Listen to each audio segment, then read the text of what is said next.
উটের পিঠে বসা মানুষটা কাঁদতেছে। জেরুজালেমের খ্রিস্টানরা বলে, আমিরাল মুমিনিন, আপনি এমন করে কেন কাঁদতেছেন?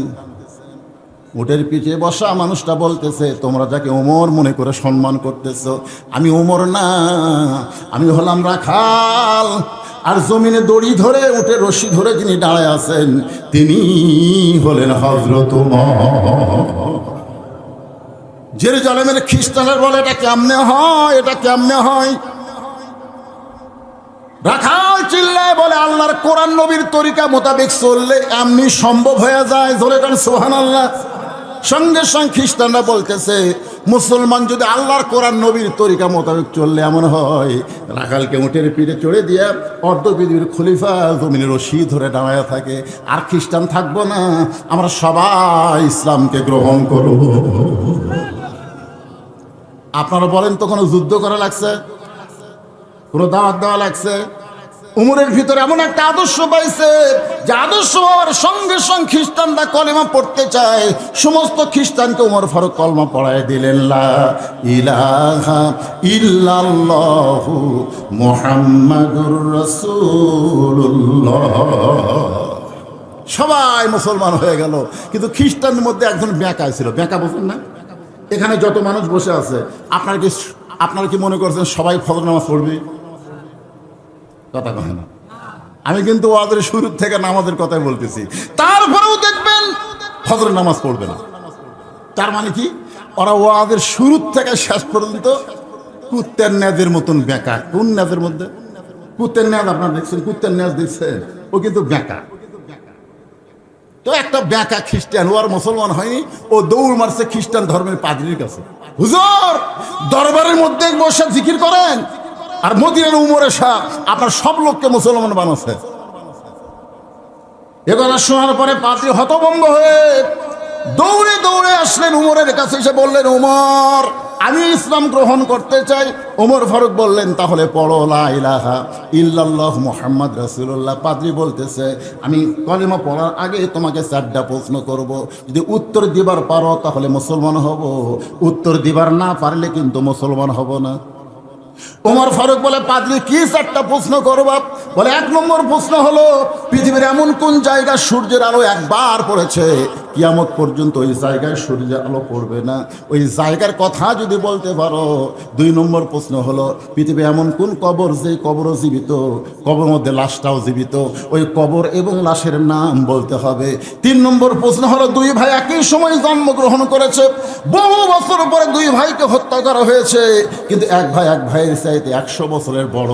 এই 2 ভাইয়ের নাম বলা লাগবে। উমর রে, আমার 4 নম্বর প্রশ্ন হলো, পৃথিবীর এমন কোন কারাগার যে কারাগারের মধ্যে কয়েদি নিঃশ্বাস নেবার পারে না, তারপরও আল্লাহ জীবিত রাখে, ওই কারাগার কয়েদির কথা বলতে হবে।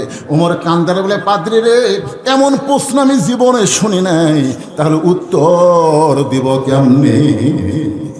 পাদ্রী বলতেছে, তাহলে এরা বোকা শোকা মুসলমান হোক, আমি চালাক মুসলমান হলাম না। ওমর ফারুক চিন্তা করে, হাজারো জন মূর্খের চাইতে একটা শিক্ষিত লোকের দাম কম না বেশি? রাসূল তো আরো দাম বাড়াই দিছে। আল্লাহ রাসূল বলেছে, নাওমুল আলিমি খায়রুম মিন ইবাদাতিল জাহিল। আলেমের নিদ্রা মূর্খের ইবাদতের চাইতে উত্তম। জোরে কান সুবহানাল্লাহ। মূর্খ সারা রাত ইবাদত করলে যে সওয়াব পাবে না, আলেম ঘুম পারলে আল্লাহ তার চাইতে বেশি সওয়াব দেবে। হয়তো আপনার বললেন, হুজুর আল্লাহ এখানে পার্শালিটি করলো না। পার্শালিটি না, হাদিস বুঝা দিলে আপনারা বুঝতে পারবেন। ওমর ফারুক মনটা খারাপ করে যখন ফিরে আসলেন মদিনায়, আলীর সঙ্গে দেখা। আলী বলতেছেন, ইয়া আমিরাল মুমিনিন, আপনি তো জেরুজালেমে গেছিলেন, রেজাল্ট কি? বলে, সব খ্রিস্টান মুসলমান হয়ে গেছে। আলী বলতেছে, আলহামদুলিল্লাহ। তাহলে মনটা কালো কেন? মুখটা এরকম কালা করে রাখছেন কেন? ওমর বলে, আলী, একটা পাদ্রী ইসলাম গ্রহণ করবার চাইছিল কিন্তু করলো না। আলী বলতেছে, না করার কারণ কি? বলে, আমাকে 4টা প্রশ্ন করছে, উত্তর দিবার পারিনি, সেই কারণে মুসলমান হয়নি। বলে, কি 4টা প্রশ্ন? 1 নম্বর প্রশ্ন হলো, পৃথিবীর এমন কোন জায়গায় সূর্যের আলো একবার পড়েছে কিয়ামত পর্যন্ত পড়বে না? আলী মুসকে মুসকে হাসের বলে, আপনি কেন বলতে পারলেন না? মুসা আলাইহিস সালাম যখন সাগর পাড়ি দিচ্ছিলেন, ওই সময় আল্লাহ তাআলা সাগরকে 12 লাইন রাস্তা করে দিয়েছিল। সাগর যখন রাস্তা হলো, সূর্যের আলো সাগরের তলদেশে পড়ে গেল, আর ফেরাউন যখন ওই রাস্তা মনে করে রওনা দিল, তখন আল্লাহ পানিটা পূর্বের মতো আবার একত্র করে দিল।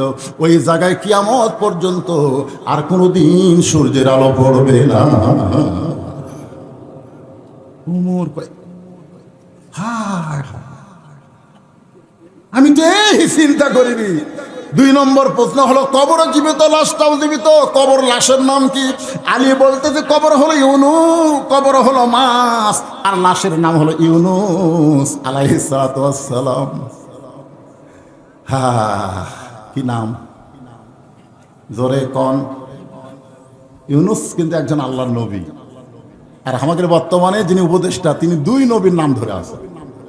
একটা হলো মুহাম্মদ সাল্লাল্লাহু, কেন আমাদের প্রধান উপদেষ্টা নাম জানেন না আপনারা? কি নাম? মোহাম্মদ ইউনুস, মোহাম্মদ ইউনুস। হায় হায় রে, সাবেক প্রধানমন্ত্রীকে কে যেন বলছিল, এই মহাবিপদ আপনি কোন দোয়া পড়তেছেন?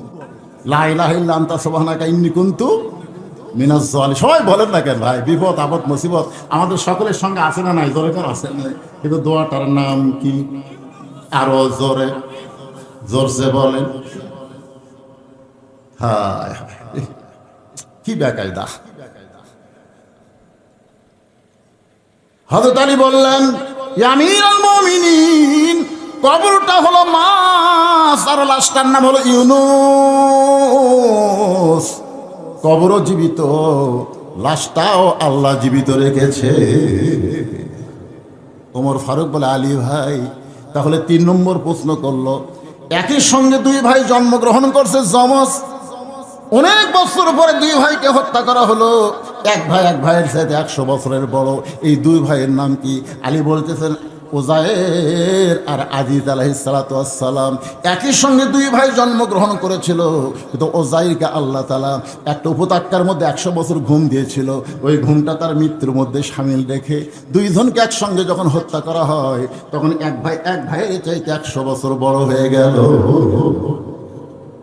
ওমর বলতে, আলী 4 নম্বর প্রশ্ন করেছে, কারাগারে লাশটা থাকে, নিঃশ্বাস প্রশ্বাস নিতে পারে না, তারপরও ওই কারাগারে লাশটা জীবিত থাকে, সেই লাশ কি আর কারাগার কি?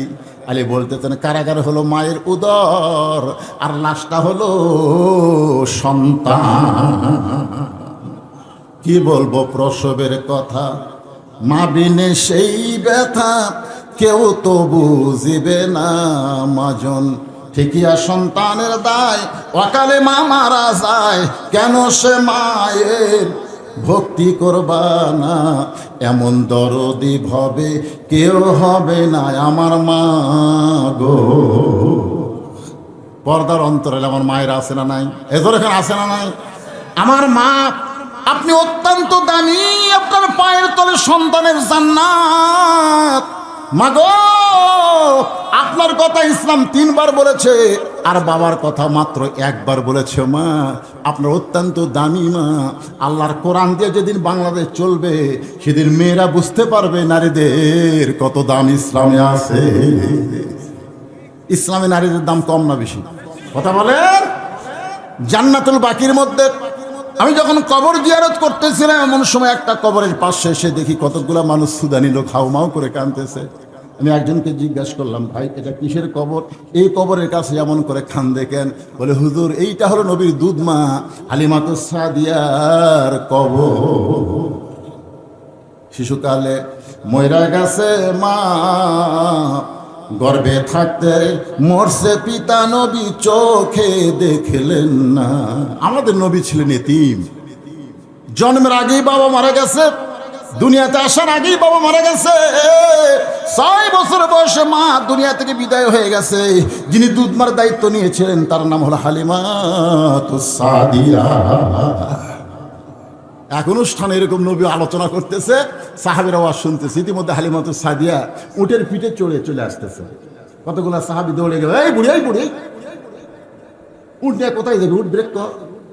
সঙ্গে সঙ্গে নবী বললেন, সাহাবীরা ওই বৃদ্ধাকে তোমরা বাধা দিও না। বৃদ্ধা যখন নবীর কাছে চলে আসলো, আল্লাহ রাসূল আস্তে করে টেস্ট থেকে নেমে তার গায়ের চাদর খুলে মাটিতে বিছায় বললেন, মা, উটের পিঠ থেকে জমিনে নামার আগে আমার চাদরে পা দিয়ে আমার ভাগ্যটাকে আপনি ধন্য করে দেন। জোরে কোন সুবহান।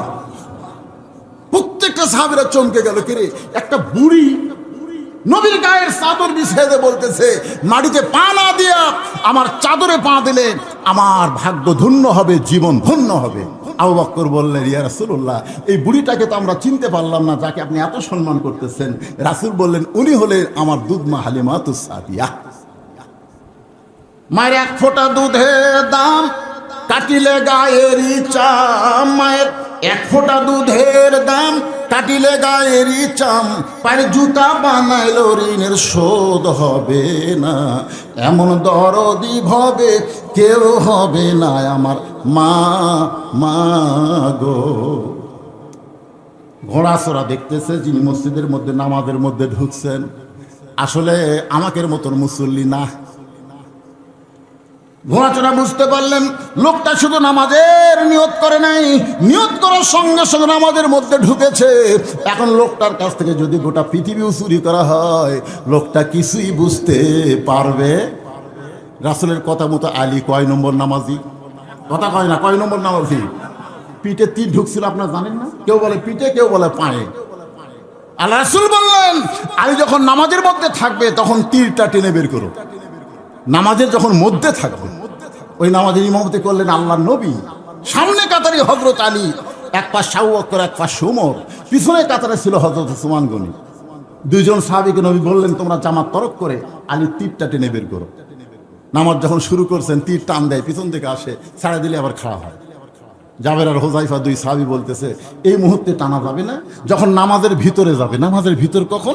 আলী যখন নামাজের সেজদায় থাকবে, ওই সময় টানা বের করবে। পিঠের উপরে দুইজন পা দিয়ে এত জোরে তীর টান মারছে, তীর শুধু বের হয় নাই, তীরের সঙ্গে গোস্ত পর্যন্ত ছেড়াইছে। নামাজ শেষ করার পরে নবীর সামনে যখন তীর আর গোস্তের টুকরা জমা দেওয়া হয়, আল্লাহ নবী এত কান্না কানলেন। কাঁদার পরে বলেন, আলী রে। সঙ্গে সঙ্গে আলী বলে, লব্বাইক ইয়া রাসূলুল্লাহ। আলী, যেই তীর ধরে একটু নড়াচড়া করলে তুমি চিৎকার দিয়ে কান্তা, সেই তীর তোমার পিঠের ভিতর থেকে বের করা হলো। খালি তীর বের হয় নাই, তীরের সঙ্গে গোস্ত পর্যন্ত ছিঁড়াইল। আমি নবী জানতে চাই তুমি তখন ছিলে কোথায়? আপনারা বলেন তো, নবী জানে কে জানে না? কথা বলেন, জানে কে জানে না? এরপরে নবী আমাদেরকে শোনানোর জন্য বললেন, আলী, আমি জানতে চাই তুমি তখন ছিলে কোথায়? আলী বলতেছে, ইয়া রাসূলুল্লাহ, আমার মনে হয় আমার পিঠ থেকে যখন তীর টেনে বের করছে, গোস্ত ছিঁড়াইছে, আমি তখন কাবার ভিতরে ছিলাম। প্রত্যেকটা সাহাবী ওঠ কামড়ায়, কারণ নামাজ পড়েছে মসজিদ নববীতে, যেখান থেকে কাবা হলো 430 কিলো দূরে। 430 কিলো দূরে কাবার ভিতরে হযরত আলী কেমনে? সাহাবীদের মধ্যে কিছু সাহাবী বলা বলি করলো, ইয়া রাসূলুল্লাহ, আলী দুর্বল হওয়ার কারণে বলতেছে, হয়তো অসুস্থ হওয়ার কারণে বলতেছে, আমি তখন কাবার ভিতরে ছিলাম। কারণ আলী মসজিদ নববীর মধ্যে আপনার পিছনে নামাজ পড়লো, তাহলে কাবার মধ্যে ঢুকলো কেমনে? রাসূল বলেন, সাহাবীরা রে, আমি আলীর কাছ থেকে শুনতে চাই। আলী বলতেছে, রাসূলুল্লাহ, নামাজের নিয়ত করার পর আপনার শরীয়ত বলতেছে চোখ দুইটা খোলা রাখতে হবে। আমি দুইটা চোখ খুলে সেজদার দিকে তাকায় থাকলাম, কিন্তু এক সময় আমার দুইটা চক্ষু বন্ধ হয়ে গেল। আমি তখন অন্ধ হই নাই, আমি যখন দেখতে পাই আমার সেজদার জায়গায় আল্লাহর কাবা ঘর দাঁড়িয়ে গেছে। আল্লাহর কাবা ঘর সেজদার জায়গায় পাইয়া আমার দুইটা চোখ যখন কাঁদতেছে, চোখের পানিতে যখন গাল ভিজে যায়, এমন সময় নামাজের মালিক আল্লাহ ডাক দিল, আলী, তোর নামাজের সাইজ দেখে আমি আল্লাহ 430 কিলো দূরে কাবা তোর সেজদায় হাজির করে দিলাম, এরপরেও তুই কেন এমন করে কাঁদতেছিস? আলী নামাজের মধ্যেই বলতেছে, আল্লাহ, আমার সামনে কাবা দিয়া তুমি আমারে খুশি করতে পারবো না, কারণ কাবার নামাজ পড়ি না, আমি নামাজ পড়ি কাবার মালিকের জন্যে। ফালিয়াবুদু রব্বা হাযাল বাইত। আমি কাবার নামাজ পড়ি না, আমি নামাজ পড়ি কাবার মালিকের জন্য। যতক্ষণ পর্যন্ত কাবার মালিককে দেখতে না পাবো, ততক্ষণ পর্যন্ত আমার চোখের পানি বন্ধ হবে না। সঙ্গে সঙ্গে দেখতে পাই আমার আল্লাহর কুদরতি পা, ওই পায়ের মধ্যে হযরত আলী নামাজের সেজদা দেয়। সুবহানাল্লাহ বলেন। আর সে আলী নামাজ পড়তেছে, আর ঘোড়া চোর কয় না আমাদের সাইজ ভালো, শুধু ঘোড়া। এই মনে করে যখন ঘোড়ায় টান দেয়, ঘোড়া সুর নড়ে কিন্তু ঘোড়া নড়ে না, ঘোড়ার চারটা পা বালির মধ্যে পুঁতে গেছে। সরল বলে ঘোড়ার সমানে টানতেছে কিন্তু ঘোড়া নড়ে না। চোর চিন্তা করে চুরির নিয়তে ধরলাম, চুরি করার নিয়তেই ধরলাম, চুরি না করে আমি কেমনে যাই? নিয়ত কি? চুরি করা। ধরে কোন কি করা? চুরি করার নিয়তে ঘোড়া ধরলাম, দিছে না। তার মানে ঘোড়া চড়া রাগ করে ঘোড়ার লাগাম খুলে নিয়ে চলে যায়। ঘোড়ার লাগাম খুলে যখন ঘোড়া চড় নিয়ে গেছে, এমন সময় হযরত আলী নামাজ শেষ করেছে। নামাজ শেষ করার পরে পকেট থেকে 2টা দিরহাম বের করেছে, বের করে হাতের মধ্যে নিছে।